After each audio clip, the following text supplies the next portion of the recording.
Hi hello എല്ലാവർക്കും നമസ്കാരം. നമ്മൾ അടിപൊളി ഒരു സോസേജിൻ്റെ കറി ഉണ്ടാക്കാനാണ് പോകുന്നത്. അതിനായിട്ട് നമ്മളിവിടെ ക്യാപ്സിക്കും ബാക്കി വെജിറ്റബിൾസും കട്ട് ചെയ്തിട്ട് എടുത്തിട്ടുണ്ട്.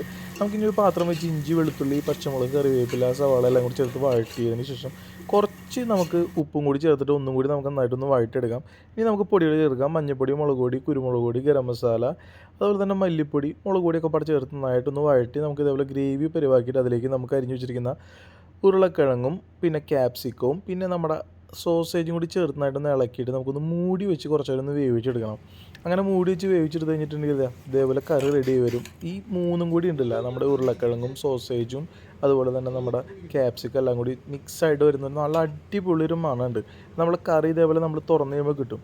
അപ്പോൾ നമ്മുടെ ഉരുളക്കിഴങ്ങും ഇതൊക്കെ നമുക്ക് നന്നായിട്ട് വെന്തിട്ടുണ്ട് കേട്ടോ. സോസേജൊക്കെ ക്യാപ്സിക്കം ഇച്ചിരി വേവ് കൂടിപ്പോയി. അപ്പോൾ എന്തായാലും അടിപൊളി ടേസ്റ്റാണ് കറി. നിങ്ങളെല്ലാവരും ഇതുപോലെ ഒന്ന് ട്രൈ ചെയ്ത് നോക്കുക. അപ്പോൾ വീഡിയോ എല്ലാവർക്കും ഇഷ്ടപ്പെടുന്നു വിചാരിക്കുന്നു. അടുത്ത വീഡിയോയിൽ കാണുന്നവരെല്ലാവർക്കും ബൈ.